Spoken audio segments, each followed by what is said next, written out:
நம்ம Ashwin sweets and snacks export பண்றதுக்கு 7373041434 மற்றும் www.ashwinsweets.com கான்டாக்ட் பண்ணுங்க. ஜாமீனை ரத்து செய்யக்கோரி அமலாக்கத்துறை தாக்கல் செய்த வழக்கு பதிலளிக்க அமைச்சர் செந்தில் பாலாஜிக்கு 10 நாட்கள் மட்டும் அவகாசம் வழங்கி உச்சநீதிமன்றம் உத்தரவு.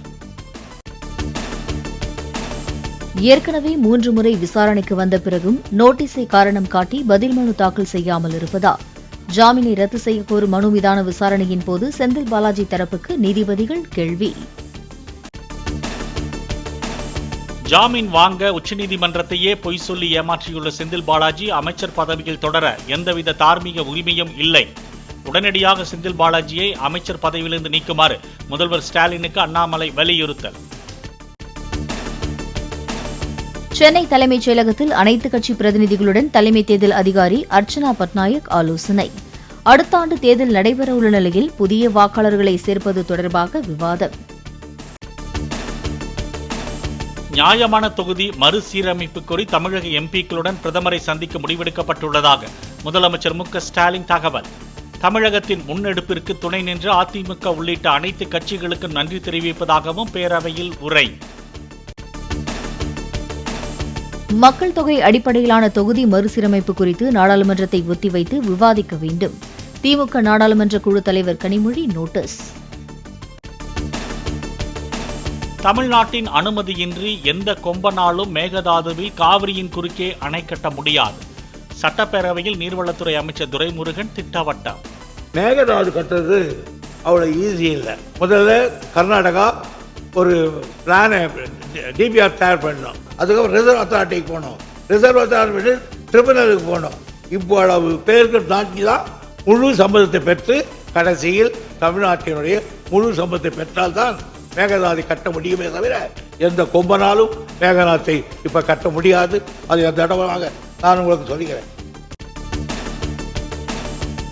எடப்பாடி பழனிசாமி தன்னை விவசாயி என்று குறிப்பிடும்போது நாங்கள் என்ன ஐஏஎஸ் ஆபீசர்களா என அமைச்சர் துரைமுருகன் கேள்வி. வேட்டியை மடித்து கட்டிக்கொண்டு இபிஎஸ் களமாடினார் என்றால் நாங்க என்ன பேண்ட் ஷர்ட் அணிந்தா வருகிறோம் என வினவினார். மராமத்து அது மாதிரி அது கொண்டாங்க. நல்ல சவுண்டுகளை கிளப்பினீங்க சார். நீங்க மராமத்து அது என்னாச்சு? அது ஒரு விவசாயிக்கு தான் தெரிஞ்சது. நல்லா சொன்னார் அவர். விவசாயிக்கு தான் தெரியல. அப்ப நாங்க யாரு? IAS officer. மணல் உள்ளிட்ட கனிம வளங்கள் கொள்ளை போவதாக கூறுவது ஃபேஷன் ஆகிவிட்டதாக அமைச்சர் துரைமுருகன் பேச்சு. கட்டுக்கடங்காமல் சென்று கொண்டிருக்கும் எம்சாண்ட் உற்பத்தி மற்றும் பயன்பாட்டை கட்டுப்படுத்த நடவடிக்கை என்றும் அறிவிப்பு. இங்க பேசிய கனிமவளத்தை எடுத்துக்கொள்கிறார்கள், கொள்ளை போயிற்று என்றெல்லாம் சொல்லக்கூடாது. கொள்ளை போகவே முடியாது. அது எங்கேயாவது கொள்ளை போனால் உடையவழி 2 இடத்துல செக் பண்ணுறோம். ஆனால் இது ஒரு ஃபேஷனாக வச்சுக்கிட்டு அதையும் மறந்து விட வேண்டும். இதில் எம்சாண்டுடைய நிலைமைகள் இன்றைக்கு கட்டுக்கடங்காமல் போய் இருக்கிறது. அதை இப்படி கட்டுப்படுத்தக்கூடிய நடவடிக்கை எடுத்திருக்கிறோம். செம்பரம்பாக்கம் ஏரி நீரின் தரத்தை கண்காணிக்க சென்சார் கருவி. பூண்டி நீர்த்தேக்கத்தில் வண்டல் மண் படியும் அளவு ட்ரோன் மூலம் கண்காணிக்கப்படுவதாக பேரவையில் தகவல். தமிழ்நாட்டில் உள்ள PM ஸ்ரீ கேந்திரிய வித்யாலயா பள்ளிகளில் தமிழ் ஆசிரியர்கள் ஒருவர் கூட இல்லை என மத்திய அரசே விளக்கம். ஹிந்திக்கு 86 ஆசிரியர்களும் சமஸ்கிருதத்திற்கு 65 ஆசிரியர்களும் இருப்பதாக திமுக MP கனிமொழி பதிவு. திருப்பத்தூர் கன்றாயனப்பள்ளி அரசு நடுநிலைப்பள்ளி ஆண்டு விழாவில் சிறப்பு விருந்தினராக பங்கேற்ற சரித்திர பதிவேடு குற்றவாளி. விழாவின் நிறைவாக மாணவர்கள் முன்னிலையில் கஞ்சாப்பூ கண்ணாலை என்ற பாடலையும் பாடியதால் அதிர்ச்சி. திருப்பத்தூர் கன்றாயனப்பள்ளி அரசு நடுநிலைப் பள்ளியில் சரித்திர பதிவேடு குற்றவாளியை வைத்து பரிசு கொடுக்கப்பட்ட அவலம். அண்டை மாநிலங்களில் கொள்ளை வழக்கில் தொடர்புடைய நபர் ஆண்டு விழா மேடை ஏறியது எப்படி என கேள்வி.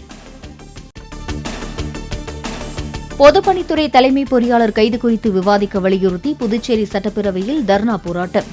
சபாநாயகர் உத்தரவை அடுத்து அவை காவலர்களால் திமுக எம்எல்ஏக்கள் குண்டுக்கட்டாக தூக்கி வெளியேற்றம்.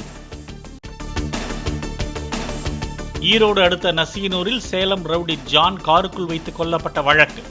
சேலம் கிச்சிபாளையத்தை சேர்ந்த ஒருவர் நீதிமன்றத்தில் சரண். மதுரை பிபிகோலம் உழவர் சந்தையில் 1200 கிலோ சாயம் ஏற்றப்பட்ட தர்பூசணி பழங்களை பறிமுதல் செய்த உணவு பாதுகாப்பு அதிகாரிகள்.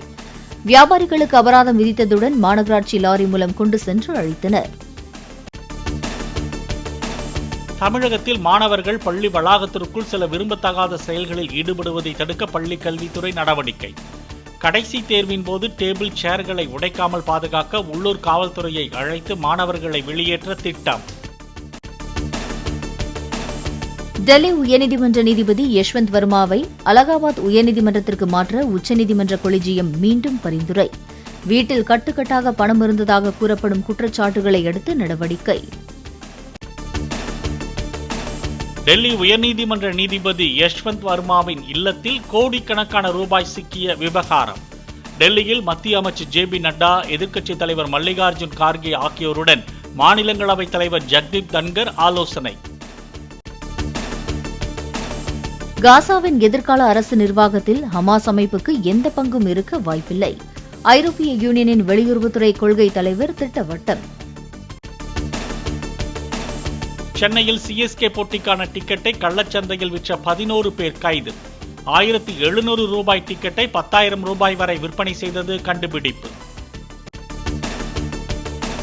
தாவேக தலைவர் விஜய் நடித்துள்ள ஜனநாயகன் திரைப்படம் 2026ஆம் ஆண்டு ஜனவரி 9ஆம் தேதி ரிலீஸ். ஹெச். வினோத் இயக்கியுள்ள திரைப்படத்திற்கு அனிருத் இசையமைத்துள்ளார். நம்ம அஸ்வின் ஸ்வீட்ஸ் அண்ட் ஸ்நாக்ஸை எக்ஸ்போர்ட் பண்றதுக்கு 7373041434 மற்றும் www.ashwinsweets.com கான்டாக்ட் பண்ணுங்க.